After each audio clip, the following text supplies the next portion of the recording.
தயவு செஞ்சு யாரும் குடிக்காதீங்கன்னா. வேலை செய்ய வேண்டிய நேரம் 12 மணி. இப்ப வந்து குடிச்சு உங்க வாழ்க்கையில கெடுத்துக்கிறீங்கன்னா அநேக குடிகாரனுடைய குடும்பம் வறுமையில வாடுதுன்னா தயவு செஞ்சு இந்த குடிக்கிற காசுக்கு வீட்டுக்கு அரிசி பருப்பு வாங்கிட்டு போங்க.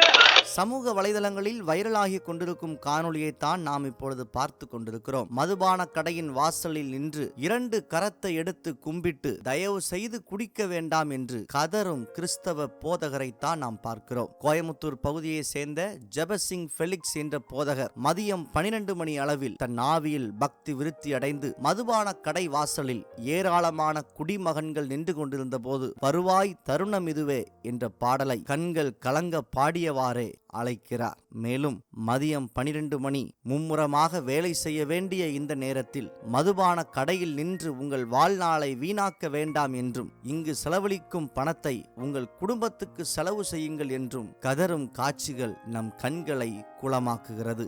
ஆம், இதுபோன்ற ஊழியங்கள் இன்று அவசியம் தேவை. அலங்கரிக்கப்பட்ட மேடைகளிலும் குளிரூட்டப்பட்ட அறைகளிலும் கர்ச்சிக்கும் போதகர்கள் அநேகம் உண்டு.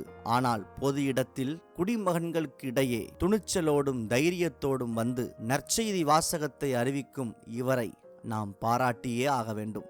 இந்த காணொளியை உங்கள் நண்பர்களுக்கு பகிர்ந்து கொள்ளுங்கள். உங்கள் கருத்துக்களையும் கருத்துரை பக்கத்தில் பதிவு செய்யுங்கள். இந்த காணொளியை காணும் யாரேனும் ஒருவர் மனம் திரும்பவோ அல்லது இவரை போல ஊழியம் செய்யவோ தூண்டப்படலாம். நன்றி. தருணம் இதுவே அழைக்கிறாரே வல்ல ஆண்டவர் இயேசு வந்தை வாழ்நாளை எல்லாம் வீணானாய் வருத்தத்தோடு கழிப்பது ஏன் வந்தவர் பாதம் சரணடைந்தார் வாழ்வித்து உன்னை சேர்த்து கொள்வார் வருவாய் தருணம் இதுவே அழைக்கிறாரே வல்ல ஆண்டவர் இயேசு வந்தை.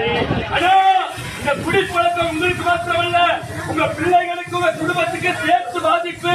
தயவு செஞ்சு யாரும் குடிக்காதீங்கன்னா. வேலை செய்ய வேண்டிய நேரம் 12 மணி. இப்ப வந்து குடிச்சு உங்க வாழ்க்கையில கெடுத்துக்கிறீங்கன்னா அநேக குடிகாரனுடைய குடும்பம் வறுமையில வாடுதுன்னா தயவு செஞ்சு இந்த குடிக்கிற காசுக்கு வீட்டுக்கு அரிசி பருப்பு வாங்கிட்டு போங்க. உங்க பிள்ளைகளை படிக்க வைங்க. நாங்க சர்ச்சிலிருந்து வரோம். இந்த குடிப்பழக்கத்திலிருந்து நீங்க வெளிவரணும்னு நினைச்சீங்கன்னா எங்களுக்கு தொடர்பு கொள்ளுங்க. இயேசு கிறிஸ்து இந்த பழக்கத்தில் உங்களுக்கு விடுதலை தருவார். தயவு செஞ்சு யாரும் குடிக்காதீங்கன்னா. 2 கரம் கூப்பி கேட்கிற குடும்பத்தை பாருங்க, பிள்ளைகளை பாருங்க. தயவு செஞ்சு மனம் திரும்புங்க.